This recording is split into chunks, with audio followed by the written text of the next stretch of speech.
And greetings, happy Monday. Thank you for tuning in here, live and on demand here on Blaze TV, radio, and podcast. Steve Deace here alongside Todd Erzin and Aaron McIntyre. And then, of course, there's all of you. Let us know what you think about what we think via the stevedeace.com inbox. Steve@stevedeace.com. That is how you can email the program. Again, that is steve@stevedeace.com. Like us on Facebook, where you still every now and then may see hashtag Facebook approved takes. That's where I'm lying to you in order to get you information that will get past Fakebook's algorithm censors. You can also follow me on Twitter at Steve Deace Show, or just look for me on MeWe, Parler, Gab, and Getter. Speaking of Gab and Getter, you got the questions ready to go?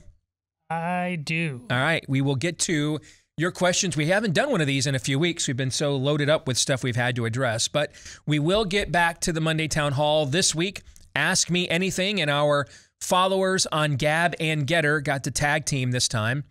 I just haven't tried Getter yet. It's the newer one.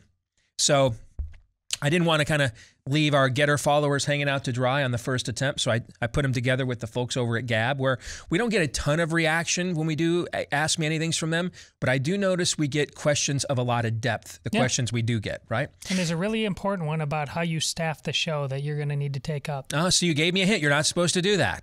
Okay. But this one, it's heavy. All right, so we will get to that, because remember, I don't see any of these questions ahead of time, because I like snotty questions, and I like them I think they're even snottier, and I like them more when I'm blindsided with them. All right, so we will do that in the next hour of the program. You can also find clips of the program live, or not live, but free of censorship and free to watch when you go to rumble.com/Steve Deace Show.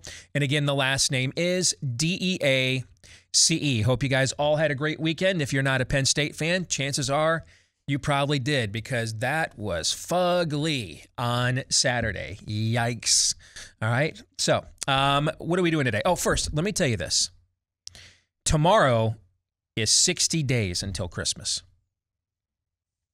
60 days until Christmas tomorrow. Christmas time begins a week from today, because Halloween's on Sunday. So Christmas time begins November 1st. Went to the mall yesterday with the family. One of the things we've done since the kids were little, it's kind of a family tradition to go look at all the Halloween stores and the spooky shops as a family. We did that yesterday. And, of course, my daughter works in the mall. My oldest does, managing one of the stores there. And I noticed that they were already getting the Christmas stuff out, the Christmas displays ready to go for post-Halloween. And, of course, Todd, I thought of you. Then I grabbed a bottle of vinegar and I poured one out, brother. All for right, you. as long as that was done. All right. So, but if you are looking for something different to try this Christmas, I want to suggest something that I'm doing for my mama, and they did a phenomenal job. All right. It's called Paint Your Life. If you've got like a lot of old time photos that you just can't digitally restore, or you're worried about deterioration, but you don't want to lose those memories, what they do is they've got a team of world-class artists, and they will get your portrait to you in as little as 2 weeks, and they'll take that family photo or any photo that you want to preserve forever, and they will paint it into preservation. It'll be a state-of-the-art painting with a lot of different framing options as well. I took the first photo I have, the oldest photo I have, and she's listening right now, because she does listen actually every now and then, so I may have just spoiled it. But I took the oldest photo I am in possession of my mama and me, and I'm maybe 2-3 years old, and so she's like 18, all right, and of course this thing has decolored and faded because it's from the mid 1970s. Man, this is over 40 years ago now. And I just couldn't believe it. It was like that scene in The Wizard of Oz, still one of the all-time greatest scenes in movie history, where everything is that kind of orangish tint, black and white, until the moment that she opens the door and steps into Oz like Alice through the looking glass, right? And the bright Technicolor comes in. That's what it was like. I just couldn't believe how beautiful it was. So if you want to try it right now, it makes a great Christmas gift for somebody. All right, 20% off your painting right now. That's 20% off if you text the word Steve, my first name, text the word Steve to 64,000. All right, text the word Steve to 64000. Text the word Steve to 64,000. Get 20% off right now. Text the word Steve to 64,000. And if you want to see some samples, head over to paintyourlife.com. All right, we mentioned what's going on next hour. At the bottom of this hour, we will be rejoined by our good friend Bob Vanderplatz. But before we get to that, here is Aaron's rundown of what happened while we were away. What happened while we were away, brought to you by the walls closing in on the fiend Fauci. Last week, you'll remember the letter sent from the National Institutes of Health to the House Committee on Oversight and Reform, where the NIH not only admitted to funding risky gain-of-function research in China, but also passed the buck to EcoHealth Alliance, the winner of a grant from the NIH. You also remember the NIH claimed EcoHealth had not turned over all of its documentation regarding at least one bat coronavirus experiment gone awry. Well, now, EcoHealth is clapping back at the NIH, telling Vanity Fair they did indeed turn over all data regarding the experiments. Yes, Vanity Fair is jumping back into the fray on the lab leak investigation with a lengthy piece over the weekend, basically exonerating Senator Rand Paul and begging more questions of Dr. Fauci and the NIH. Fauci went on ABC this week to talk about the whole debacle. Neither I nor Dr. Francis Collins, the director of the NIH, lied or misled about what we've done. If constant impulsive lying about research that may have created the worst pandemic of the century wasn't bad enough, and funding the scalping of babies at the University of Pittsburgh wasn't bad enough, a bipartisan letter released this weekend is demanding answers from Dr. Fauci about a study his bureaucracy funded in Tunisia, which involved trapping beagle puppies' heads in cages while they were eaten alive by sandflies. This research allegedly also involved stripping the beagles of their vocal cords so scientists could work in peace. These allegations come from the White Coat Waste Project, a nonprofit organization who was actually the first to point out U.S. tax money was being used to fund the aforementioned research in Wuhan.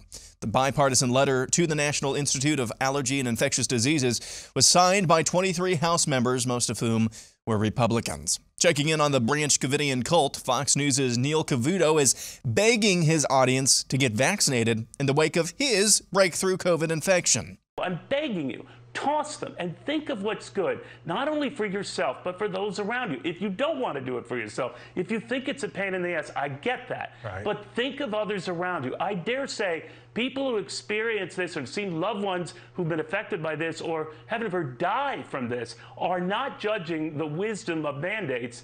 They're wishing they got vaccinated. The Republican president of the Florida Senate is calling Florida's new Surgeon General unprofessional after he refused to wear a mask in the office of State Senator Tina Polsky. Joseph Ladapo offered to meet with the state senator outside, but she didn't want to. 15 days to flatten the curve update. Here's New Zealand Prime Minister Jacinda Ardern. So you basically said this is going to be like, well, it's almost like, you probably don't see it like this, the two different classes of people. If you're vaccinated or if you're unvaccinated, you have all these rights. If you are vaccinated... That is what it is. So, yep. Yale epidemiologist Harvey Risch, one of the most cited academics on his topic in the country, had this to say about vaccinating children to Mark Levin on Fox News. What would you do? Would you get your kid vaccinated? Would you talk to your local doctor? If the child has chronic conditions that make their risk appreciable, then there's a reason that they should be considered for vaccination. Other than that, if it were my child, I would homeschool them. Honestly, I would organize with other parents to take them out of the school and create homeschooling environments. There's no choice. Your child's life is on the line. It's not a high risk. Vaccination is not a high risk that's going to kill every child by doing so. However, it's enough of a risk that on the average, the benefit is higher for homeschooling than it is for vaccination and being in school. The Informed Consent Action Network was able to get an answer from the CDC recently on the question of natural immunity. The CDC admitted to ICANN through ICANN's lawyers at Siri Glimstad that natural immunity from a previous infection provides better protection from serious disease and reinfection than vaccines. Moving on, Virginia Democrat gubernatorial candidate Terry McAuliffe is apparently feeling the pressure. This weekend, he brought in the big gun to his campaign, former President Barack Obama. We don't have time to be wasting on these phony, trumped-up culture wars, this fake outrage that right-wing media peddles to juice their ratings. Speaking of those phony culture wars, here's something that never ever happens. The left apologizing for something. The National School Boards Association offered a full-throated apology on Friday for its letter from a few weeks ago calling concerned parents, quote, domestic terrorists. The NSBA said in a letter, quote, we regret and apologize for the letter. There was no justification for some of the language included in the letter. We apologize for the strain and stress this situation has caused. Checking in on Joe Biden. According to the United States intelligence community, domestic terrorism from white supremacists is the most lethal terrorist threat in the homeland. Checking in on Kamala Harris. I have a motto. I eat and drink no for breakfast. Treasury Secretary Janet Yellen says she wants to go full Minority Report on taxation. It's not a wealth tax, but a tax on unrealized capital gains of exceptionally wealthy individuals. Yes, Yellen says she wants to tax money you haven't made yet. The largest illegal alien caravan yet is now making its way through Mexico, so look forward to that here in the next couple of weeks. Remember earlier this year when Major League Baseball moved its All-Star game out of Georgia because the state had enacted supposedly racist voter laws? Well, in a cosmic turn of irony, the Atlanta Braves punched their ticket to the World Series over the weekend. They'll take on the Houston Astros from Texas, a state with similar voter laws. And that's what happened while we were away. All right, that's an outstanding montage and a lot to get there as well. A couple of quick things. First of all, before we do, in today's overtime, Dr. Stella Emanuel from America's Frontline Doctors is going to join us. All right, so if you are not yet a Blaze TV subscriber, this would be the time for you to do so. Go to blazetv.com/DEACE. Again, that's blazetv.com/DEACE. Get a discounted subscription today at blazetv.com/DEACE. We will record that interview with Dr. Stella Emanuel from America's Frontline Doctors. We'll record that with her right after today's show, and then it will be uploaded later today. And that's also where, if you are already a Blaze TV subscriber, you will get to watch that later today at blazetv.com/DEACE. Also, Aaron's montage, brought to you by our friends over at Rough Greens. If you are a pet owner, you've probably heard us talking about Rough Greens for a while now. And you give your dog food and water. Those are kind of the basics, right? But a lot of the food that you're giving your dog is minus the vitamins, minerals, and nutrients that it needs. And same thing happens with the human food that we're eating today, stripped of a lot of that stuff before it leaves the factory for mass consumption and distribution. It's why we take so many supplements these days. Well, now with Rough Greens, that green powder that you sprinkle in with your pet's food, you've got a supplement for your dog to put that stuff back into its diet. But you might be wondering, what happens if my pet doesn't like it? Well, one way to find out is if we give you the first 14-day Jumpstart bag for free. You'll pay for the shipping, but the bag is free when you call 833-ROUGH-DOG, RUFF for 833-ROUGH-DOG. Our dog Cap loves this stuff, but maybe yours won't. Maybe yours will. Why not see if you don't see a difference in your pet in 2 weeks or less? The bag is on us. You pay for the shipping at 833-ROUGH-DOG, or make it even simpler. Just go to roughgreens.com. RUFF for roughgreens.com. All right, let's get to this montage. And what Aaron said there about that National School Board Association, NSBA, that letter, I mean, I'm racking my brain, man. When was the last time you saw a flat out, you can tell when, the reason the vaccine mandate debate had to begin right after we left hundreds of Americans behind in Afghanistan is because they needed something. They had to switch the topic, right? They were never going to admit this was a disaster.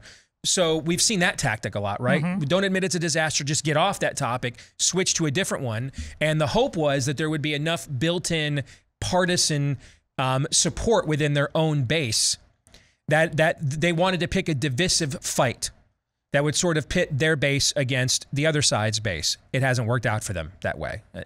It's not quite as unpopular as leaving hundreds of Americans behind in Afghanistan, but it has not regained any of their momentum whatsoever. This is not a popular issue at all. At all. It's not. But that's why they went there to get off the Afghanistan issue. So we've seen that tactic quite a bit, yes. Right? Deflection. Can you think of the last time they just openly came right out, man, like a member of the French Foreign Legion, waved a white flag and said, our bust, man, totally our bad, didn't mean to do it, gun fired, like Alec Baldwin on a set, just fired off. It was total accident. We didn't mean to fire any shots here. All right. So I don't remember something like that. That's why I was so shocked. Yes. Texted you guys on Friday night, and I can't recall something like that. I can't either. An unmitigated, like actually saying, we apologize. Yes. But it says to me that they know that something is very different about November 2nd. Yes. The constituencies coming out, they rely in school district elections on very low turnout, Yes. the same people over and over again. Yes. And people are angry and they're a-coming. Yeah, I think it was before this announcement, 17 states had either disavowed, state school boards either disavowed. It's over 21 now. Is it over 21 now? Either disavowed or rebuked them publicly for this. There's a poll out of Virginia today that shows Glenn Youngkin has a 25-point lead over Terry McAuliffe amongst parents with children in schools. Yo. A 25-point lead amongst parents with children in schools. And you heard Barack Obama come, they brought him out of the bullpen. Was it me? Was there 10 people at this event? I mean, where was all the applause for this? I know that you're overstating. There were like 200 people. 200 people. That's it. That's all he. Understand that this is the man that turned that state into a blue state. It was red most of you and I's lives. In the early 2000s, it joined Florida and Ohio in the 2000s as the three most important swing states, and then he turned it into a. Republicans are still somewhat competitive there, but he turned it into a light blue state. Barack Obama did, and he's drawing 200 people at an event. Because that's the sort of stuff that he's masterful at that. It's not that big of a deal. I'm a nice guy, deflection. I mean, that would have drawn, thousands of people applauding. I think Condoleezza Rice got more applause on the View clip we had last week than what we heard right there. So this is a big time loser for them. And it goes back to what I told you last week. The economic issues are not what expand your coalition. The culture war issues, like the whole thing with Janet Yellen and a wealth tax, dude, I hope she does it. I'm dead serious. I hope not a troll. I hope she does it. Why? Because she's going to be mostly taxing people that vote for them. Biden decisively won billionaires in the 2020 election. Barack Obama did the best amongst the wealthiest Americans. The wealthier you were, the more likely you were to vote for him. I've got no problem if they want to demand more tithe to the church of state from their own parishioners. Like I wouldn't presume to go to your local Catholic parish and get in the middle of you guys' business about what is a proper amount to tithe to the church, right? I mean that's your church, that's your congregation, that's your business, right? Yep. This is theirs. I hope she taxes the freaking poop out of them. Frankly, I don't care. I could give a rip. These are the people that are trying. Most of them are the very people who think they get to run our damn lives. I hope they tax them to the friggin' hilt. I don't care. I don't care. I don't care. And most Americans have just given up on notions of limited government and everything else just because there is no such thing anymore. The culture war issues are the wedge issues that drive elections now. That was Trump's secret sauce. Is that he was willing to pick fights on the cultural flashpoints that pretty much every standard-bearer Republican of the last decade plus could not run fast enough away from. I want to read something to you. Different topic, if you don't mind. You guys, anything else on that bone? Should we move on? They're good. Okay. Dr. Harvey Risch is professor of epidemiology in the Department of Epidemiology and Public Health at the Yale School of Public Health and the Yale School of Medicine. Dr. Risch is associate editor of the Journal of the National Cancer Institute, editor of the International Journal of Cancer, was for 6 years a member of the board of editors at the American Journal of Epidemiology. Dr. Risch is an author of more than 350 original peer-reviewed research publications in the medical literature, and those research papers have been cited by other scientific publications. Are you ready for this? More than 44,000 times. Let me repeat that. Dr. Risch is an author of more than 350 original peer-reviewed research publications in the medical literature, and those research papers have been cited by other scientific publications more than 44,000 times. He is one of the most cited American epidemiologists academically alive in this world today. And what did you hear him just say on national television? Hell no, I wouldn't inject this stuff to my kids. The guy at Yale says I'd homeschool them first.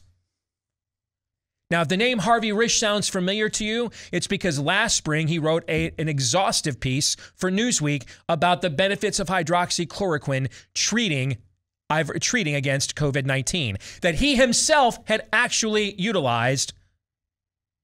And some filth of human debris on CNN had quotes from studies that he thought trumped the guy cited 44,000 times who's actually treated patients. Sounds like you have something to say here. Still, it sounds like a total quack. I'm going with the Prime Minister of New Zealand and that smug look on her face. You trust that more, don't you, Steve? Quick correction there, Todd. That was not a smug look. That was an overjoyed look. That was ecstasy. It's a fetish, man. Yes. I mean, she just walked into a kink party. Yep. Okay? I mean, just throw on the dog collar and get her a whip. She's getting off on it. Yep. These people, it's to quote the great prophet Brett Bielema, who is looking more prophetic these days. It's borderline erotic to them. They literally get off on it. It is a kink. It is a fetish. They cannot get enough.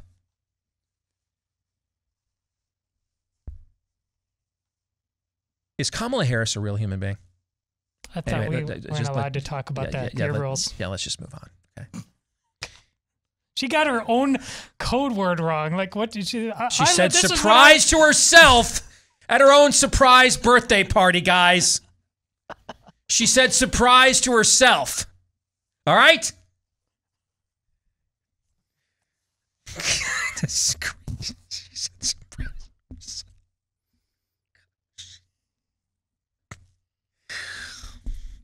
Trying to have a society here. We live in a society. Yes. You know what I'm killing myself for?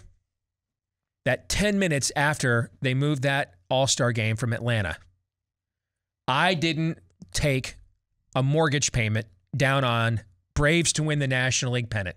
Should have seen that coming. I mean, from a cosmic irony, divine level of trolling, this is actually... The Braves have not been to a World Series since 1999. They are one of the most notorious postseason failures in the history of Major League Baseball. What is it? They won their division or a wild card like 14 years in a row and won one World Series out of that or something, okay? I mean, they lost their best player, and maybe the best player in the whole damn sport. They lost their best pitcher. Would they win 87 games? Yeah. They were under 500 like on Labor Day or something. Should have seen it. Doesn't matter. It doesn't matter because what is playing out right now and all the country's a stage. There is seriously now a cosmic drama is playing out. You've heard tons of this talk over the years. This is about the soul of America. This is actually playing itself out right now. You're watching principalities clash in real time and right in front of you right now. And if this ain't some 13-year-old shepherd boy is sent into the Valley of Elah to slay Goliath to prove a point level of stuff, I don't know what is, man. I mean, I don't know what is, okay? The Major League Baseball's got to go back to that state for its friggin' biggest stage of its entire sport. And on multiple nights, it's going to be there at least 2 nights. And they have to be framed as the good guys because the Astros are the other team. Yes! The biggest cheaters of all time, who everybody hates and they still think they're cheating. Come on, man. Come on. Let those who you see you look at the clouds in the sky and you say, I think it's going to rain. I think we should take shelter. You know how to read the signs of the weather, but not the signs of the times? Come on, man. Come on. Let those with ears let them hear. It doesn't matter whether they win it or not. That's not the point. The point now is just that they're there. Okay. They beat a $250 million payroll to get there.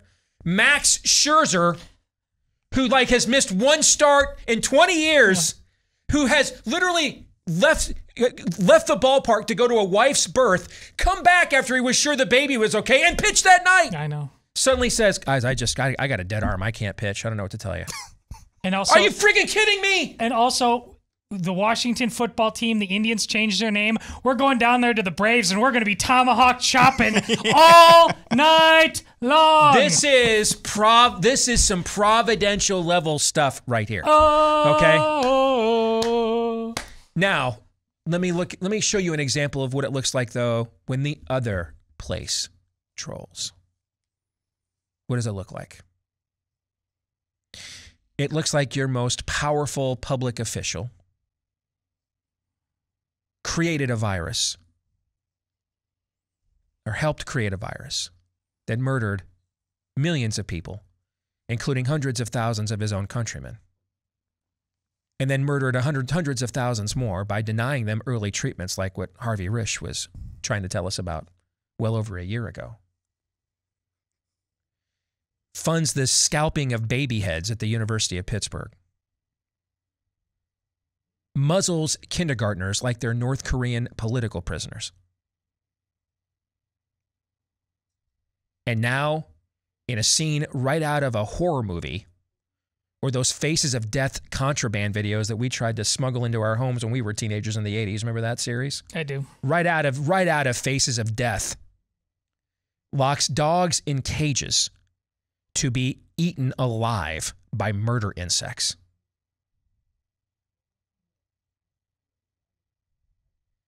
And that's when he's not turning millions of you into mRNA lab rats.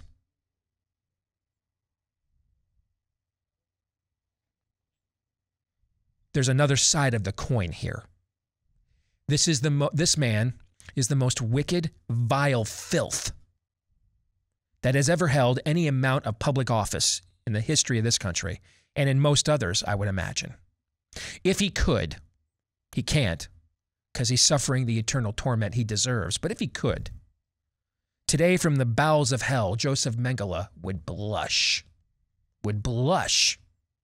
at what Anthony Fauci has pulled off. So yes, there is a light and a dark here. You can tell when the light is sending its messages. Look at the way we reacted to that. And then you can tell when the darkness sends theirs. Look how the whole tone of this conversation changed. Oh, yes. We're playing for big stakes here, folks.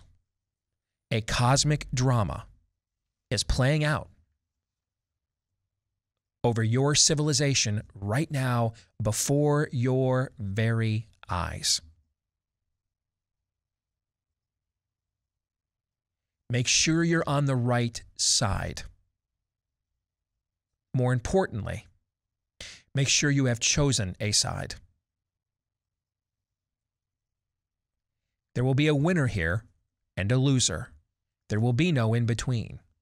And we ain't settling this with 6 periods of 2-point conversions. This is all going to be left out on the field.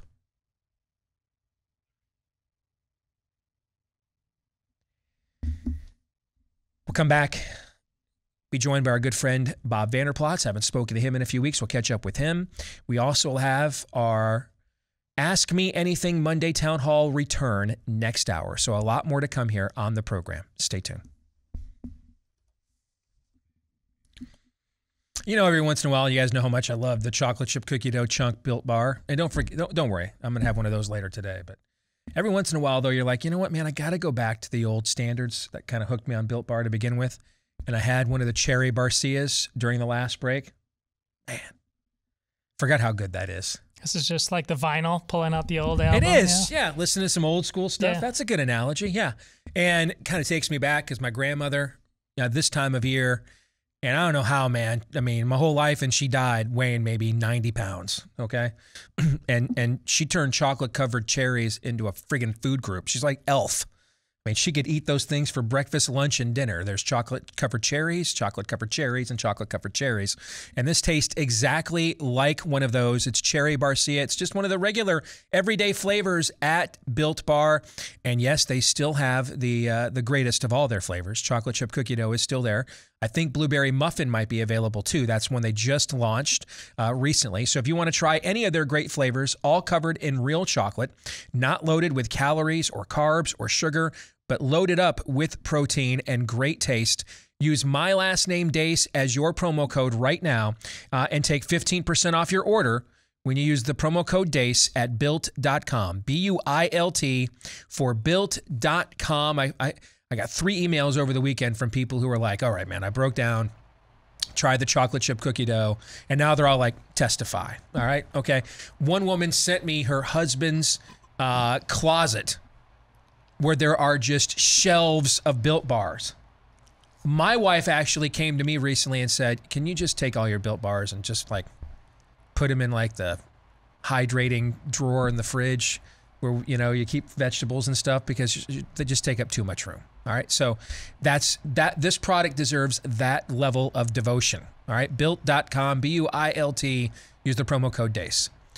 Our good friend Bob Vanderplatz from the Family Leader. Good to see you again, brother. How you been?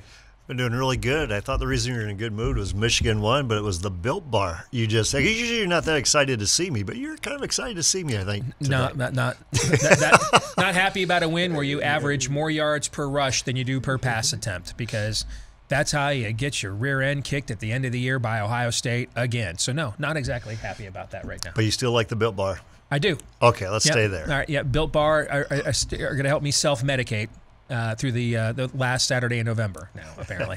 All right, let's get to what's going on in the news. And we just did a contrast before you came on.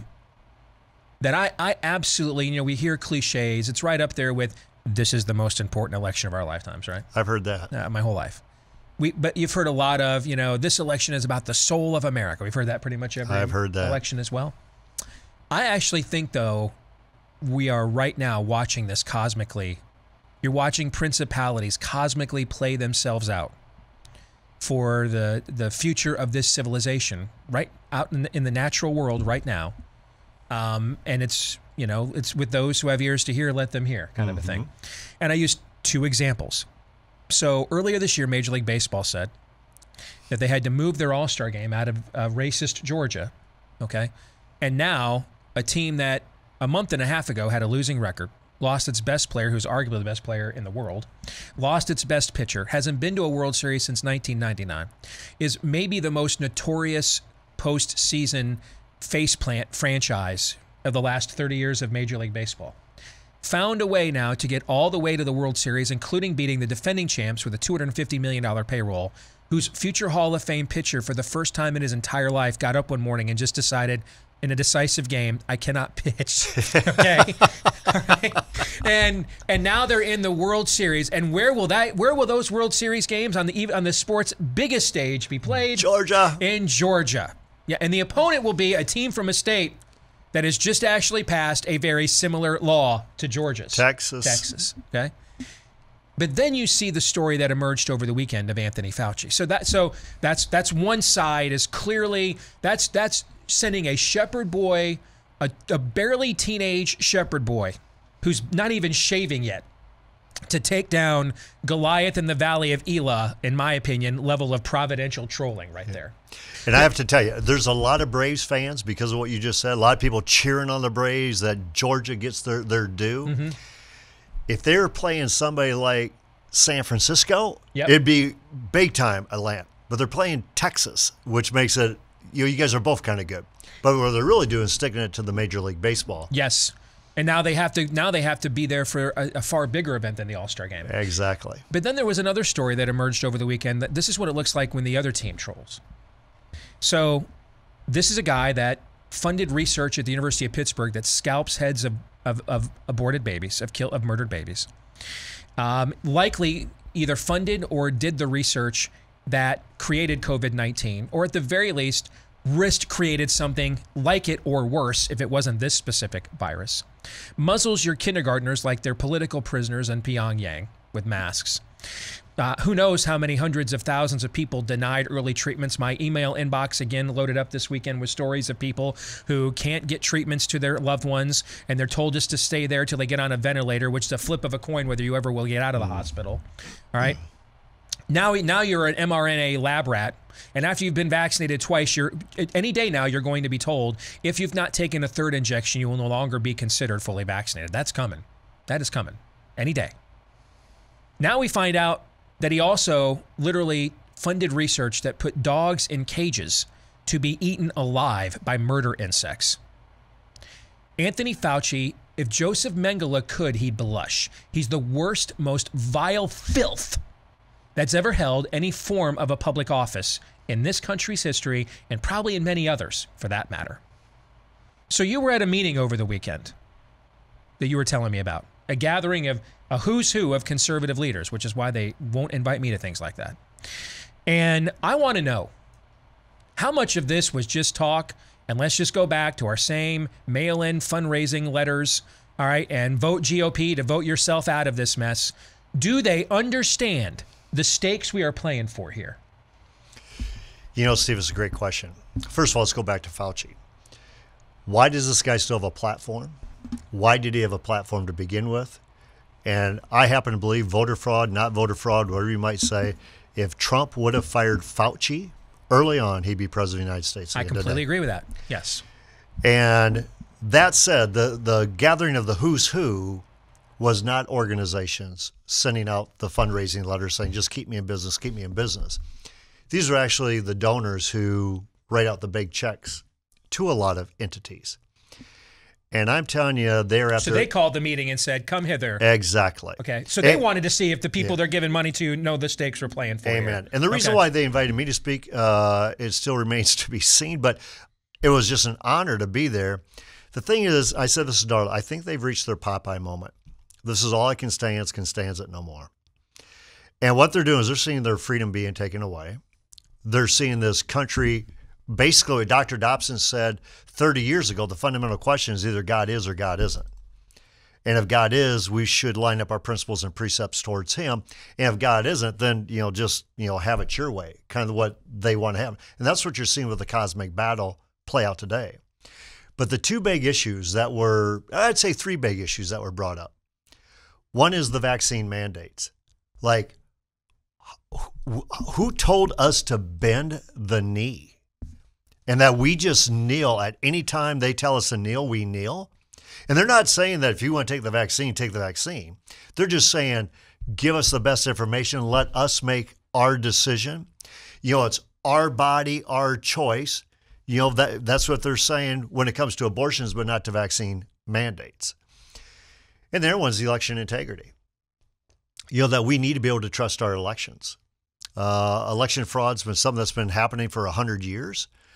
But in 2016, you got Hillary saying that the election was stolen. 2020, obviously Trump saying the election was stolen. Now the 2018 election, that Terry McAuliffe is resetting that Stacey Abrams was robbed of being governor of Georgia. Exactly. She lost by 50,000 votes, like 5 times the vote margin that Trump lost the state by. But the key is that we need to be able to trust our elections. And as I reminded them, that is a state issue. The state of Iowa, we had a congressional race come down to 6 votes, and nobody in our state was yelling election fraud. Why? We had checks and accountability all the way through, and Miller Meeks gets to be a congresswoman because of that. Your states determine your election integrity, and we've tightened up our election integrity since then. You do not want the feds taking that over. But the other one, I would say, Steve, and I think what was kind of obvious, these are players. These people were players of this conference I went to. They really like that Trump did what he said he was going to do and how he advanced the ball down the field. He had a bold and courageous spirit. But I didn't sense from them that they want Trump back. But they want somebody with a bold and courageous spirit. And there's a lot of talk about Mike Pompeo. There's a lot of talk about Ron DeSantis. There was talk about a Ted Cruz. There's talk about who's that next one to have that bold and courageous spirit who can win in 2024. Because the one thing they said over and over again, we need to win in order to advance. Because if you don't win, obviously you don't govern and you can't lead. And we see the consequences of that. So I see people taking this exceptionally serious. They see, I believe, the stakes have never been higher, and we need to go all in to do our part. Tell me about this group. Can you tell me who else? Can you tell our audience who else spoke there or not? Are you guys all? No, we're not sworn secrets at all. First of all, it was Dr. Dobson's The Gathering. He's done this for 30 years when he's with Focus on the Family, and now he's My Family Talk. So he was, I've always said with Dr. Dobson, he was ahead of the curve on a lot of things, on life, on marriage. And so he was bringing these donors together already, saying, you know, we're better together. We can pool resources kind of better together. So Pompeo spoke, Ari Metaxas spoke, Ben Carson spoke, Michael Flynn spoke, Michelle Bachmann spoke, Jonathan Cahn, the guy who wrote The Harbinger, he spoke. So there was a lot of big name speakers that spoke, and they're all basically sounding the battle cry of kind of your words, Steve, revival or bust. You know, that's basically where we're at. It's a revival or bust moment. My remarks that came yesterday morning, I closed out the session, was all on the Daniel impact. That the powers in the states, anchored by the bride of Christ that still believes in the inerrant word of God, and that Jesus is the way and not a way. And God can use a remnant like that. We're seeing it in the state of Iowa. We're seeing it in the 11 other states that we're currently in. We're hoping that we're in 24 by 24 and one day all 50. But I believe we can turn this country back. But it's going to be done by the state level and the remnant of the gospel-believing church. How, moving forward, Trump is going to run again. Sure. I mean, if he's healthy, he's running again. Okay. How committed to Trump would you say this group was before he became the presumptive nominee in 2016? Oh, I think. I mean, do you think that this is a group of people that were MAGA Trump from day one, or are these people that, hey, he's the nominee now and we can't let the communist win, and then he eventually won them over more with how he governed pre-COVID? I think the latter. I think, first of all, a lot of them probably kind of liked Trump because he was a non-conventional candidate, but they were supporting Cruz or they're supporting Rubio or somebody else. They weren't supporting Trump. Trump probably would have been their 5th, 6th, or 17th candidate of choice. But then so basically people that were already Trump skeptical are still Trump skeptical. However, I wouldn't say they're even Trump skeptical. They're skeptical of Trump right now, not because of how he would lead as president, because he showed how he would lead as president. Right. Well, we had 2 presidencies. Yeah. We had Trump pre-March 16th, and then we had Trump post-March 16th. That's fair. Yep.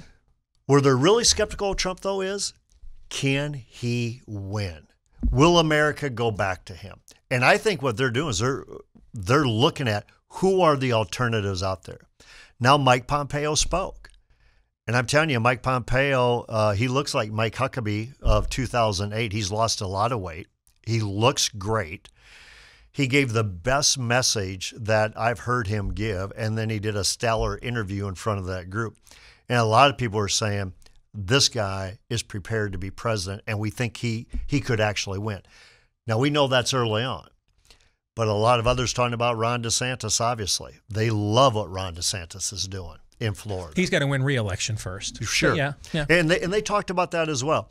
But I guess what I'm saying is that will Trump run again or not? I agree with you. I believe he will, because I believe it's not like Donald Trump not to run again. First of all, he wants to be in the fight, and he wants the focus to be on him. And he believes that he's the best one to carry the ball. However, as I told them around dinner tables when they asked me on my insight, I think Trump limits a primary, but he does not eliminate a primary. I still think there will be a primary. The question will be, will they challenge him from the right? If they do, they may have a shot, or do they challenge from the left, which I think they get crushed.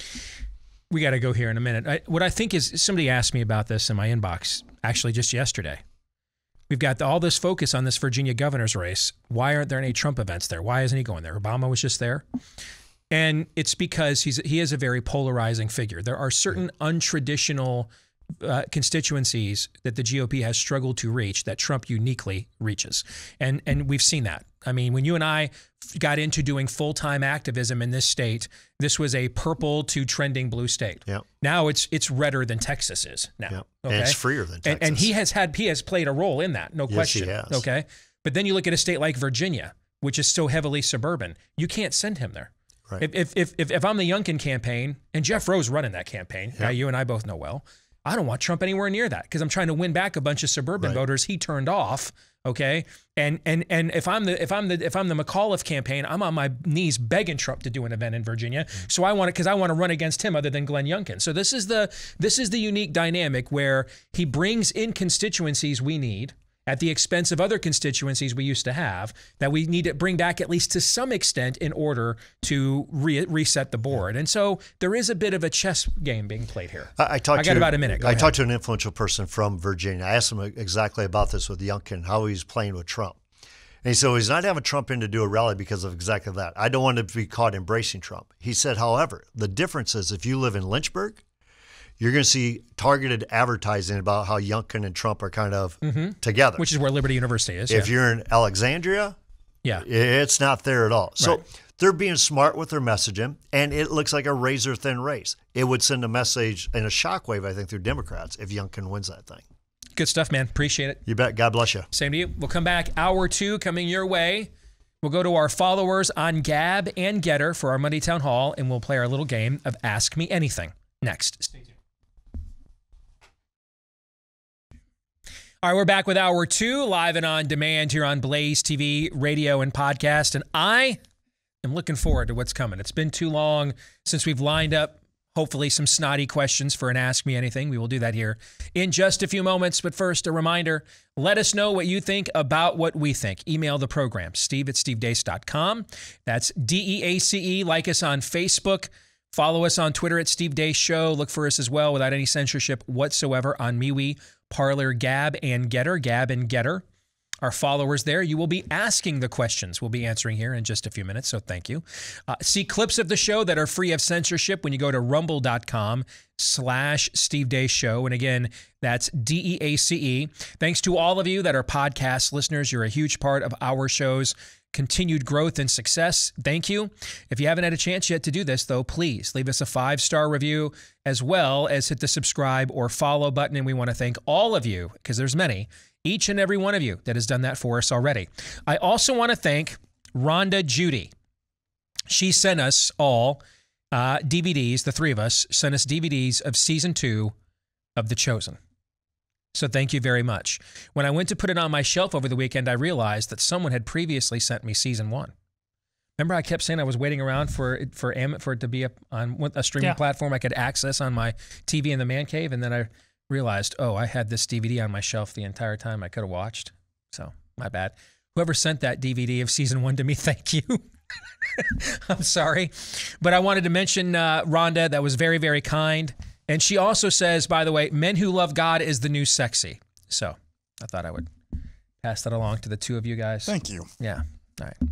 So thank you very much, Rhonda. Really appreciate it. Thank you. Don't forget, Dr. Stella Emanuel will be our guest in the overtime today from America's Frontline Doctors. So if you are a Blaze TV subscriber, blazetv.com/Deace is where you can go to watch that later today. We will record it right after today's show. And blazetv.com/Deace is where you can go to become a Blaze TV subscriber as well. Finally, since I get asked about this a lot, the movie, the Nefarious movie. The folks at Believe Entertainment are moving the operation from LA or Burbank, where they're stationed, to Oklahoma City to begin final prep work, to start filming Nefarious in November. That actually begins today. So this is a very big week, and the next couple of weeks are a very big week. Everything is done except the casting, and we're working our way through that. So, you know, we're trying to get like clear direction of where we think the Lord wants us to go on this. So any of you all that are praying of the praying variety that could help along with those lines would be greatly appreciated, because let's just say the orchestra is warming up in the pit and we need a conductor. All right. So the show's not going to start for another few weeks, but if it goes another couple of weeks, we all might be like that Spider-Man gif. Are you conducting? Are you conducting? Are you conducting? All right. So, prayers would be appreciated as we get through this final yet substantive hurdle to adapting Nefarious, the motion picture. So there you go.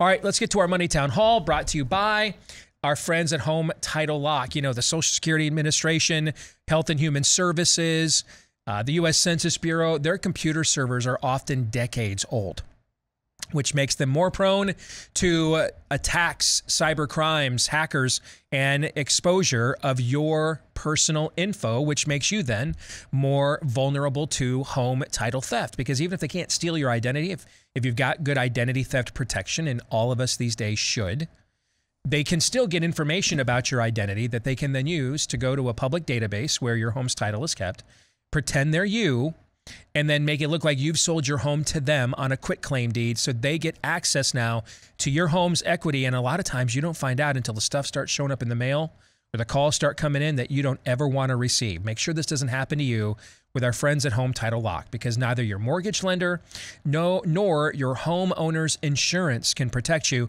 But this is all Home Title Lock does, help you protect your most valuable investment, your home. And right now, if you use the promo code RADIO, you can get 30 free days of protection at HometitleLock.com, and also find out if you're already a victim and weren't aware of it. HometitleLock.com, promo code RADIO to get 30 free days of protection today. All right, let's get to our Monday Town Hall. Ask Me Anything. We went to our followers on Gab and Getter. Did you single out who was from Gab or who was from Getter, by the way? I remember. It's Okay. mostly Gab. Okay, but we're trying to cultivate that Getter. So when the Getter folks show up, make sure we give them a shout out. Okay. No topic is off limits. I don't know these questions ahead of time. In fact, I think this is the first time in a year plus we've been doing this that you've even given me a hint of what is coming, right? And snotty questions are supposed to go to the front of the line if Todd and Aaron did their jobs, right? All right. So this is, Todd, you've selected the questions. Yes. Aaron will now read them, and this will be the first I've heard about them. Let's let it rip. All right, we'll begin with Andrew Garofalo. Have you seen recent articles about removing the American way from Superman's motto? Recently, Captain America said he doesn't believe in the American dream in comics. Can you talk about how destroying our myths, stories, and heroes is linked to tearing down our statues and rewriting our history? Andrew, great connecting of the dots there. One of the things that, speaking of nefarious, if you read the book, the original, A Nefarious Plot, one of the things that Nefarious makes very clear is anything that causes you meatbags to look up or look out beyond yourselves, or look up beyond yourselves, hell is against it. Anything that causes you to appeal to the transcendent, anything they're against. Why? Because what's original sin? What's the tagline, the catchphrase of original sin? Ye be like God. That we are our own gods. We are gods. Now, where was that tagline, where was the proof of concept originated? Well, the prophet Isaiah, talking about the fall of Lucifer. And he quotes Lucifer as saying, I will be like the Most High. That's another way of saying what? Lucifer is saying, I will be like God. So, Jesus says, my sheep hear my voice. I am the vine, you are the branches. Those who remain in me will produce much fruit, for apart from me, you can do nothing. Paul puts a finer point on this when he says, all of us will be slaves or bondservants to something spiritually, meaning something spiritually we will be tethered to, and we will be vulnerable to. We will be guided by either Christ or the other place, okay? Well, what does it look like when you're bonded to the other place? You're your own God. You are your own God. What's the highest level of being in creation? It's not God. God is transcendent, above, around, and over creation. It's us, made in God's image. We are. And so therefore, when we're given over to our own depraved minds, what do we end up worshiping, really? Ourselves. We end up worshiping ourselves. So anything that points us to something transcendent, hell is against. Anything. Because the beginning of opening the door, Jesus says, "Behold, I stand at the door and knock." The beginning of contemplating opening that door is contemplating that there's something beyond me in this life. There's some other purpose, mission here I'm supposed to fulfill. Shouldn't there be anyway? Shouldn't there at least be anyway, to make sense of all of this? Anything that appeals to transcendence, hell is against. And so what you're talking about there, Andrew, with the removal of our own American versions of mythology. What is the character of Superman? Do you know the story of how he was created? He was created by two Jewish guys in the 1930s. And he was meant to be a compilation of Moses and a secular messianic character.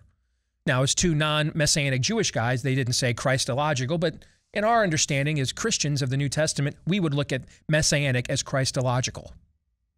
For example, Moses has to leave a dying civilization, and his parents, they put him in the basket and send him up the river, right? Okay? What happens with Superman and Krypton? His parents put him in the ship and send him out to space instead of out to sea. All right? So these are direct Mosaic Christological references and allegories. Direct. The S on the chest, what does it mean? It's a Kryptonian symbol for hope, okay? These are all direct allegories. The idea of an altruistic hero who does the right thing for the right reasons, selflessly. He's both human and not. Who's that a reference to? Okay? So is he fully Clark Kent? Yes. Is he fully, though, the man of tomorrow, the man of steel? Yep. Is he both of those things at the same time? Yep. Okay. Does he deliver people from evil?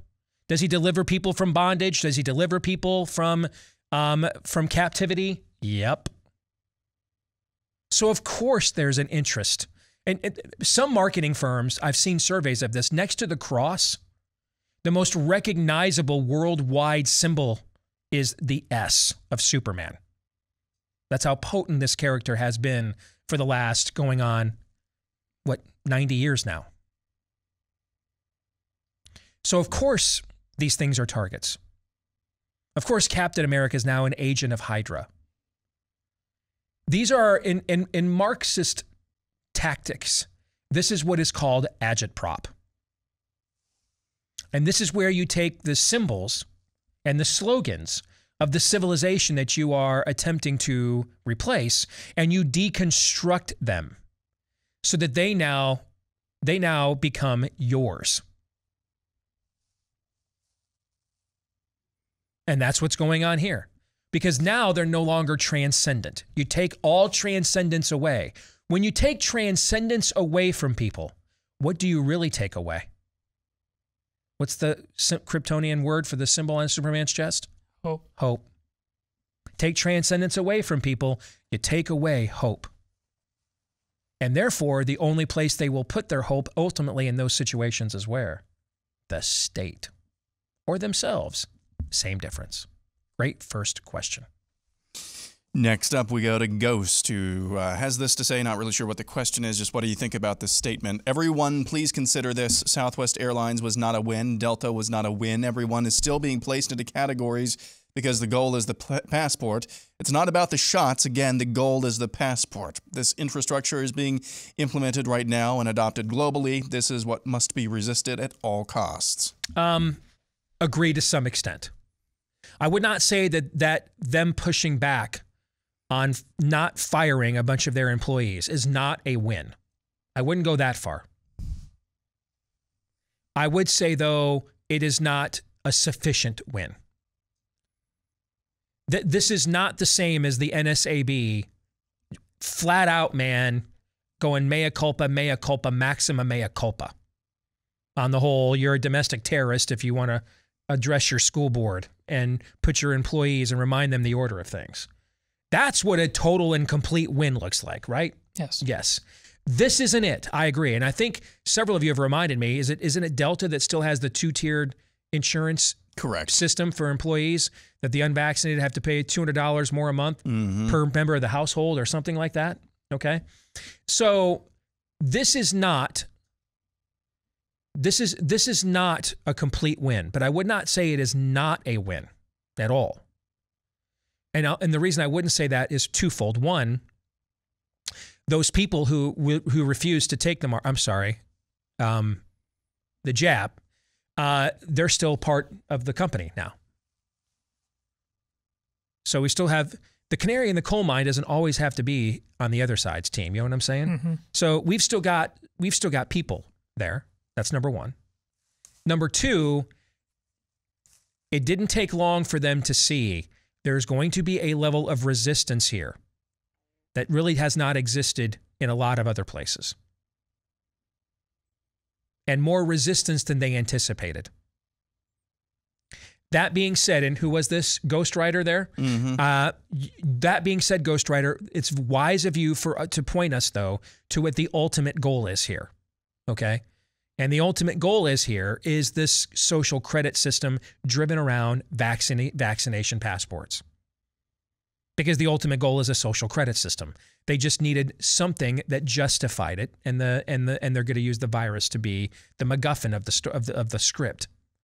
So on that, wholeheartedly agree with you. Let us not rest on our laurels. Let us not take the eye off the prize. But I wouldn't go so far as to say it's not a win whatsoever at the exact same time. You guys have any thoughts on that one?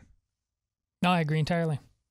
Next up, we go to Stephen Vota. My understanding after hearing your conversations with the last couple of doctors on your program is that if there's an indeed ADE caused by the vax, that it may eventually coerce those without natural immunity to get the jab because the strains would get so bad. Given the newish data coming out that is showing more and more that the vaxxed are actually more susceptible to getting COVID, that the vaxxed may not acquire the same full natural immunity even after recovering from COVID that an unvaxxed would, and that the vaxxed may be more susceptible to other diseases because the jab may harm the immune system in general. Are you prepared to say now that under no circumstances should anyone get the jab? First of all, Stephen, this is excellent question framing. You have framed the current situation we are facing accurately. And to go back to the phrase ADE, antibody dependent enhancement. And what happens with that is that the vaccine loses the evolutionary battle with the pathogen that it was created to mitigate against. Meaning that the superior strain interferes with the vaccine, that the vaccine's a weak product. And there is a level of viral interference, like the flu went away last year because we had viral interference from COVID-19, right? Okay. And that therefore your attempts to mitigate the virus with an inferior product strengthens the virus and ensuing strains. Now, another option that Dr. McCullough presented on our show last week, I believe he called it antigenetic escape. Is that and my understanding of what he meant by that, and if I'm wrong, please correct me, folks. I just learned everything I've known about this in the last year and a half, and never even thought to even research this before. I'm a Theo nerd. Okay, I just had to, I'm researching my enemy in real time. So if I'm wrong, please correct me. But my understanding of antigenetic escape is just that,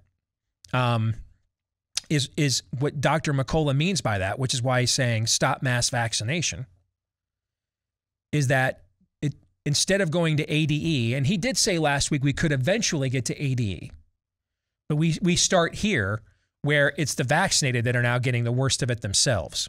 Does that sound right? Yeah. I mean, if I'm wrong, I know that we have people that know this stuff in the audience. Tell us, okay? And the way that you framed the question there, let me say this blanketly too.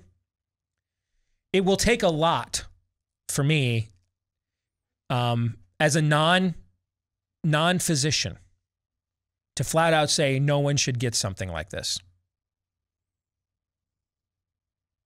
Unlike a lot of the public health officials that have been making decisions for the last year and a half, I'm going to actually recognize what my limits of my knowledge and expertise are.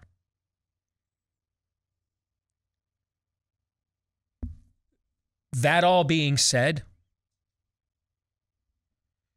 at this point in time, speaking for me and people I care about that have asked me this, because, Stephen, I'm seeing in the data, and we're going to go over this more thoroughly tomorrow, and fake news or not, by the way, because the data is showing what you are describing.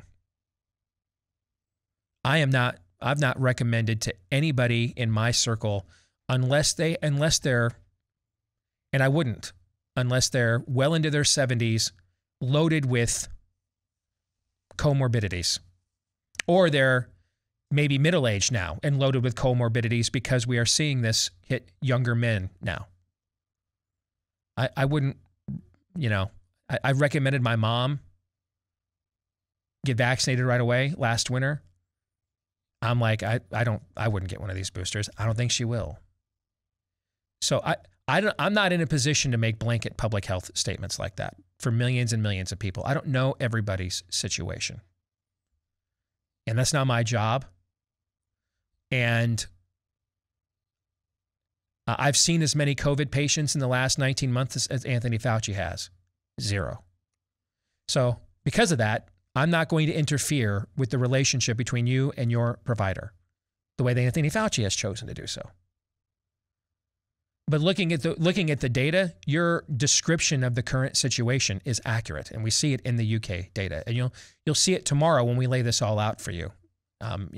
It is an accurate description. The vaccinated are getting it worse. At least that's what we're seeing in the UK. And I don't even know what to say to a guy like Neil Cavuto. That's just flat out cult level stuff. I mean, I don't even know what to say. Get vaccinated for other people. The CDC already admits that this doesn't stop the spread of the virus. It doesn't.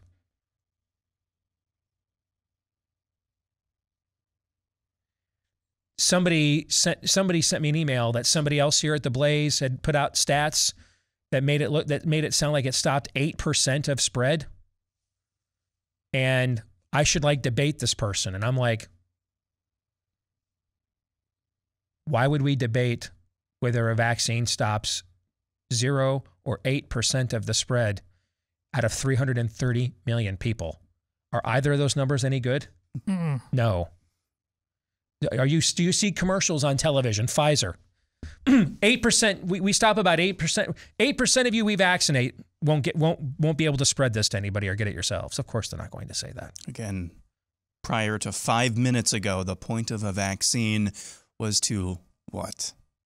Stop you from spreading something and getting it. Yes, and these don't do that now, and they're not even claiming that they do. They're going right to, see, what's Cavuto say? Well, I got it while being vaccinated, but if I didn't get vaccinated, it would be even worse. There is a guy that has spent his entire career just looking hardcore at numbers and data and making calculations based on constants instead of variables, is out there on television making a pure emotional play on nothing but a variable. There's no way of knowing that. There's absolutely no way of knowing that whatsoever. You know who does things like that? Cults do. But we'll run through this data for you tomorrow, and you'll see that the trend line that began in the UK a few weeks ago or a couple of months ago is now emerging here. Same trend line. And that the trend line that began in the UK a couple of months ago is worse now than it was a couple of months ago. Here's a hint. In every age group except those under 30, who already were doing the best with the virus before we had vaccines anyway, in every age group except those under 30, The vaccinated are more infected with COVID than the unvaccinated are. Some of you will come back to me and say, well, Steve, you're the one that points out almost 80% of those over the age of 12 in the UK are vaccinated. So of course there's going to be, well, first of all, that's not how a vaccine is supposed to work anyway. So it's a stupid argument. It's a stupid argument. It's like saying, let's say we had a stat that said that in a majority Christian country, the majority of people who beat their wives are Christians. And if I came back to you and defended my faith in its integrity with a line like, well, of course we've got more wife beaters in Christendom. We've got a lot more Christians. This is a great analogy. You would look at me like, Ass Fincter says what? Christians beating their wives is a thing now? I thought pretty much the goal of Christianity was no wife beaters. And we're not talking about the t-shirt, right? But my response back would be, well, it's not fair to judge Christianity unfairly because it per capita has just total number has more Christians. So of course, more Christians will be wife beaters than non-Christians. Would that be much of a defense? No. Would anybody take that seriously? No. Then why would we take that seriously in the context of the vaccine? It's a cult. Because it's a cult. That's right. That's a cult. But here's the handy thing about the UK data. They don't give us the raw numbers. They actually break it down for us per capita already. And what you will see tomorrow is per capita. Already broken down, not just raw numbers. Per capita. In every age group, except those under the age of 30. The vaccinated are more COVID infected than the unvaccinated. Period. End of sentence. Straight from the UK. Only country in the world I know of providing this kind of data. And we have to get it now because there used to be 2 countries providing this kind of data. Israel doesn't anymore and is now just giving everybody, anything that moves, a third Pfizer shot. So the UK is all we got left. So screen grab and screenshot as much of that data as you possibly can. Anybody want to add to that before we move on? And you guys, we've not talked about this. You agree or disagree that I just don't believe I am in a position to blanketly tell people what to and not to do in this vast audience with their own health care. I'm Mr. Anti-Vaxxer, remember. I wouldn't say give it to absolutely no one. I think if you are that person over 70 riddled with comorbidities, you're playing roulette one way or the other. Exactly. So yeah. God bless you. I wish you all the best. We'll move on briefly before the break to Essex Ranch, who says the left had now declared war on every societal tenet that's been the American way since our conception. It's hard to keep up the fight against this complete takedown coming from every direction. My biggest fear is the direction of our national defense. As a military wife with direct knowledge of how bad it is, I feel no one is addressing that elephant. The military has been purged since the beginning of the Obama administration. We are weak and demoralized. What are your thoughts on the demasculinization of our military and the repercussions thereof in the near future? I think it's one of those situations because of the amount of gun ownership we have in our country privately and how politically balkanized we are in our country compared to other countries. In other countries, the military goes first and then the rest of the culture goes, right? You wake up one morning, military's gone, it's got new leadership, and here comes your new leader with a new round of tanks down Main Street, right? That great video from earlier this year, what country is that? Where the chick's doing, is it the aerobics Thailand, video? Burma. Burma. All right, she's doing the and she can't be bothered, man. Why? Because next week it'll just be another fleet of tanks. Because last week it'll just, it's just like look, kids, Parliament. Okay, it's coup d'état vacation with Chevy Chase. All right, just. Whose tanks are coming down Main Street this time? Who's fighting for the anthill, the dunghill this time? In our country, I think the process will be the opposite. Because we do have balkanization via federalism. You do have governors like Ron DeSantis and Greg Abbott when he's facing a primary and shamed by Ron DeSantis. And to some degree, governors like ours. You don't have stuff like that in like Italy and France. So because of the polarization that our federalism allows, and then the amount of private gun ownership within the populace, I think that process will end up works in reverse here.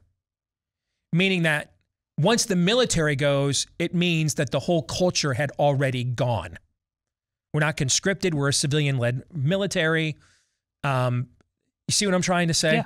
That it's not we get up one morning and now suddenly the DOD has tanks outside your school board meeting. It's like you don't even have school board meetings anymore because your culture's gone. And so that's why the DOD tanks showed up. I think that process works in reverse here. That's why you saw like pro football and the military were like the last two bastions of masculine subcultures left in the country. Because, you know, when you come upon a tall piece of cheddar, you start from the top. They had to work their way down to that. In other countries, it doesn't work that way. You don't have that level of federalism. You don't have that level of individual freedom, self-defense. And so it just starts with who controls the military is the new leader this year. I think when we get to the point when you're really worried that your military is going to turn on you, we're already into a hot civil war at that point, and it won't be breaking news. Could be wrong, but that's my analysis of the situation. We'll come back. More Ask Me Anything next here on Blaze TV, radio, and podcast. Stay tuned. You know, there's never a great time to be all sweaty in public, especially when it tends to happen at the worst times. A public speaking engagement, for example. Not that I have any experience with that. Okay. Or a first date, a job interview. You just got pulled over. And originally it was just going to be a speeding ticket, but now you're sweating like mad, and guy in the badge is a lot more suspicious than he originally was, right? There's just never a good time. That's why you want to check in with our friends over at Sweatblock. Stronger and more effective their wipes are than most even clinical antiperspirants out there. Simply apply those wipes to your pits before bedtime, and you then go to bed. Get up the next morning, do whatever you do to get ready for work and or the day, school, what have you, and you're good to go for several days on end. Sounds too good to be true? It's not. In fact, they've even got other products out there. They've got their own deodorant, which is fantastic. I have used that, can personally vouch for it. They've got deodorant lotions that smell great and then help you stay dry in some of those more sensitive areas of the body that can get swampy every now and then. All right, so try Sweatblock today. Get 20% off when you use the promo code, my last name, DACE. DEACE, 20% off today with the promo code DACE. Just go to sweatblock.com. Sweatblock.com. Use my last name, DACE, as your promo code at sweatblock.com. All right, let's get back to more Ask Me Anything. You know, I hear it comes in handy as well if you're unvaccinated and Jacinda Ardern is your prime minister. Moving on, Buddy Lee says, and me, Steve, you are easily a 3-digit IQ fascinating guy, but when are you going to finally let Todd out to pasture with a pink slip and replace him with someone much brighter and far more interesting? I'm twice his age, and I can run circles around him in any discussions. I am not a pro broadcaster. Sadly, it's so obvious Todd is not an asset but a liability to the otherwise super daily program. We are talking of a good example of the Dunning-Kruger effect here, folks. Aaron McIntyre is a 5-star asset of a producer. Have you ever heard of the Duff? I mean, the chicks in this audience know what I'm talking about, right? You ever heard of the Duff? I don't think so. The designated ugly fat friend, the Duff. And so within chicks, they have one of them hang out so that when they all go out to the club and stuff, they all look even a lot better by comparison. I've heard of the concept, yes. Yeah, okay. Works for guys too, right? Having Todd here makes me look a lot smarter, right? Now, Todd does a fantastic job. Thank you very much. I appreciated the honesty. Yeah. Well, you know, if you're going to serve something like that up, I'm not going to come to your defense. The dude code calls for me to bury you even more. That's what the dude code does. There are listeners who have only listened to the podcast. I am almost sure, who are new listeners, I'm almost positive when I hear some like really randomly harsh feedback, they get Todd and I mixed up. So he could just be mistaken, Todd. He could just get our voices mixed up. Could be he just doesn't like Todd. I was hoping. It's okay. There's something about the three of us that on an individual level is unlikable for at least somebody out there. You don't have to rescue me. I was genuinely hoping he had this level of disgust for me. That's okay. Yeah. I mean, I would take it as a compliment, frankly. Sure. And I know that you do, knowing you. And I plan on not changing anything, so we'll just keep riding on. Understood. All right. I feel compelled now because if I don't say this, I say something positive. No. Every woman in this audience is going to jump on me in my inbox, okay? The truth of the matter is I have actually gotten several complimentary emails about Todd over the last few months. Quite a few, as a matter of fact. So I've even passed a few of them on to you, have I not? Yes. Okay. One guy said it was like his life's goal to meet me. That happened That was recently. bizarre. Yeah. But thank you. To which, of course, he needs to obviously have maybe a little stretch out a little bit. Higher ambitions. But yeah, sure. We'll move on. Philip Tate says, I greatly appreciate your show. You all seem to be in favor of the idea of state-funded schools, as you often encourage parents to run for the board, stop sending their kids to school in masks, etc. Given that the public schools have broadly stunk at fulfilling their mandate to educate, have been subverting our children for generations into godless secularism, Marxism, etc., and the fact that government has no business being in the realm of education in the first place, why do you support the legitimacy of state schools as an option for most Christians? I'm genuinely curious, but I also want to point out that the reason we're losing the battles we seek to fight now is because we've freely given our children to the state for decades. As Vadi Bakum says, we send our children to be educated by Caesar and are surprised when they return to us as Romans. So, Philip, you might be new to this show. That's possible. I have 3 children. None of them have ever set foot as a student in a government school, and they never will. While they live under my roof, anyway. So we've homeschooled all 3 of our kids, our oldest all the way through. Our second oldest is a junior. She'll be homeschooled all the way through. Our son had several extracurricular interests that were difficult for us to access via the homeschooling community here in our area. So he is at Des Moines Christian. I'm not a fan of the government schools at all. I'm also understanding of what I can and cannot achieve. So here's what I can achieve. My kids have never set foot as a student in a government school. I can achieve that.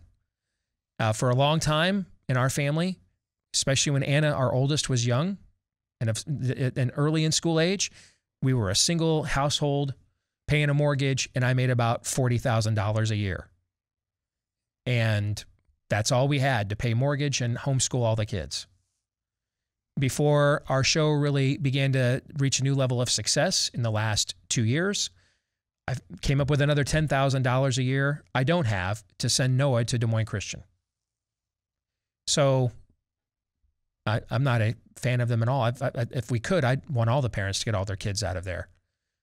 There's a wing of, though, I'm going to use this occasion to say this, because I haven't said it in a while, and I'm a little worried we might be getting too popular, and I want to do something about that, okay? There is a wing of Christian conservative thinking. I've run into this, where often the phrase making the perfect the enemy of the good is used as a fallacy for taking no principled stance at all and justifying the fact that you're just a freaking whore, basically, okay?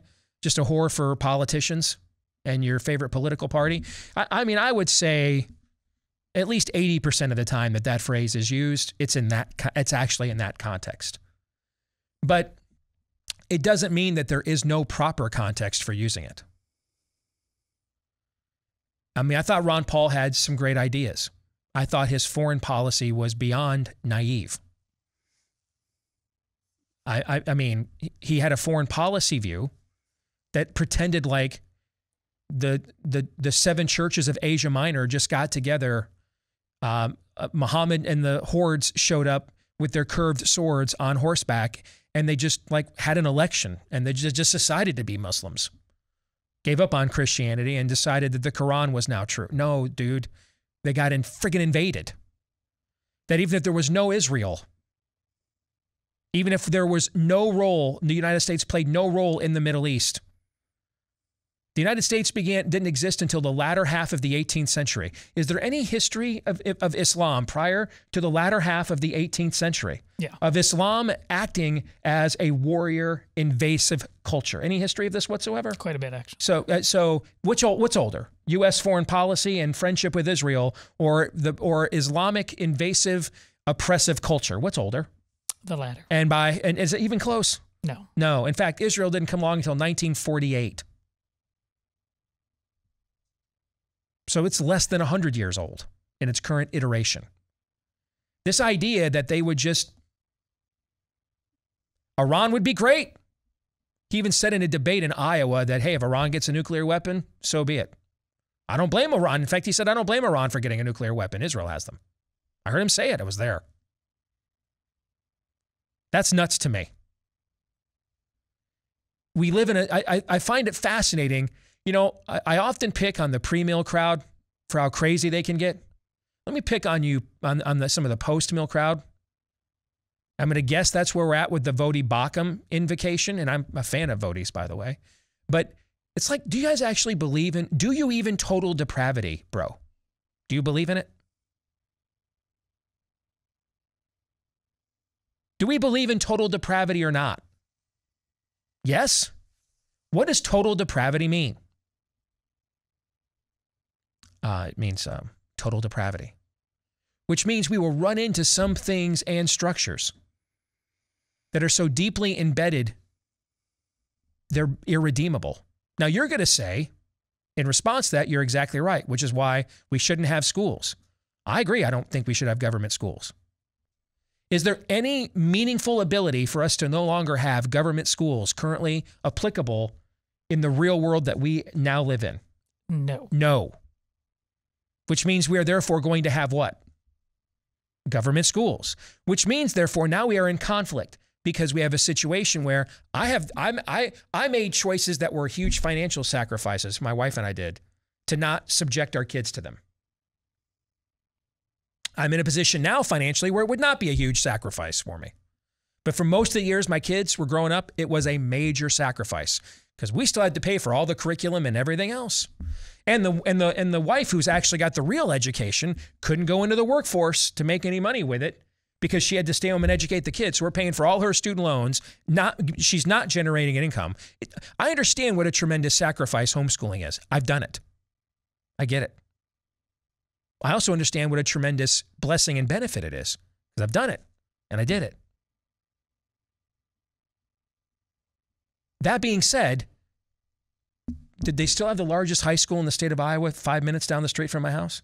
Yeah. So there were still thousands of kids there every day, even though I was doing my thing, right? Yes. Yeah.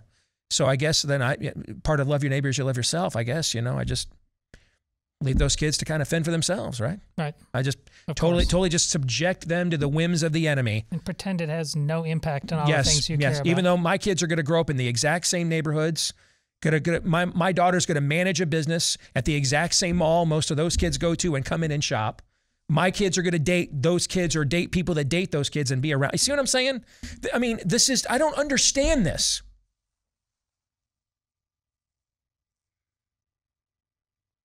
Why? I don't understand the inability to do two things at the same time. I'm not a fan of state-sanctioned schools at all. I made choices I couldn't afford to stop my kids from being subjected to them. I also, though, can't stop thousands, if not millions of other kids from being subjected to them. And so my calling as a father, as a Christian father, is to make sacrifices for my children. My calling as a Christian person is to love my neighbor as I love myself. So follow me here. Stick with me now. Now, I haven't done a lot of, I've not done a lot of things where as a believer, where I really think I stuck the landing on this one. I have not. I can't be much more open about my own brokenness than I have been. How often on this show or on a regular basis? More often than anybody had a right to expect. Or to the point it might even make everybody around me a little uncomfortable, including listeners, okay? On this one, though, I think I might have stuck the landing on this one because here's what we did. Follow me now. We didn't subject our kids to this wickedness. And then at the same time, tried to save as many of the kids caught and families caught in the wickedness as we possibly could. That's what we did. I think we got this one right. So, you know what? Cool. Don't do anything. And you'll see no difference. Go shopping at the stores run by the kids that grew up here and no one's fought for them. No one stood up for them. Okay. How about, I don't know, the next generation of doctors? Think that this generation of doctors might suck? The amount of people they've left to die in hospitals with no early treatments, or pharmacists? Think this generation of them's bad? Let's do another couple like this. What do you think? Think that'll work? No. I think that'll be great. Great ideas. Great ideas. We cannot ignore the realities of the world. Now, I don't believe there's always an opportunity to positively engage. There's not. Jesus looks at his followers at one point and says, hey, when you see the abomination of desolation, flee, get out. Also says in other places, you know what? You gave them their best chance. They ignored you, kick the dust off your sandals and move on. Are there times and places when a culture is so far gone that there is no way to positively reach it whatsoever without wasting your time or tainting yourself? And so the scriptures call for us to hit the eject. Do those times exist? Yes. Yes. I don't think that we're at that point in this culture, because look at the amount of positive influence we can still have. Oh, and I didn't even mention yet, they're still taxing us for this, brother. You're still paying the freight for this, brother. So you bet your ass you have a say in what goes on there, whether your kids are subjected to it or not. You're paying for it.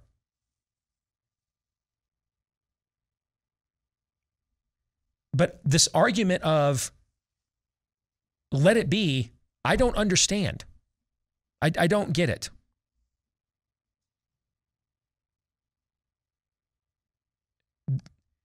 Just let the enemy have his youth ministry. Not allowed to suffer the little children to come unto me there. Just let the enemy have them. That one I don't get. I don't get that. And I kind of think there's a lot better arguments for why people might want to join our tribe than we just left all the kids to perdition's flame and damnation. I kind of think we can maybe come up with some better arguments for Christian modeling than we don't care about those kids. Is there a better mission field here in America than for guys like this to actually run for school board? I know. Because you don't care. Your kids aren't in there. You don't care what they say about you. Dude, you ought to be the first one running and just go in there and friggin' wreak havoc on the whole place. Yes. You don't care who you offend. You don't care about PTA meetings. Your kids don't hang out with their families. You just go in there, man, like a bunch of crazed dogs. As Lawrence Taylor once said, scorched earth, kick the tires and light the fires. You ought to be the first ones running because you don't give a rip. Burn it down. Having any problems with pain? I'm having some pain problems right now. That's why after this show, I'll be popping a couple of Omega XL, although I don't know if it'll help with this kind of pain. But it does help with chronic pain, I know, because I use it on a daily basis. And chances are what's causing your chronic pain is inflammation, and that's what Omega XL is. An all-natural anti-inflammatory backed by 35 years of clinical research. And right now, you can try it. And buy one bottle, get your second one for free when you go to omegaxl.com/Steve. That's omegaxl.com/Steve, or give them a call at 800-844-4888. Back at it again tomorrow. Until then, John 3:17.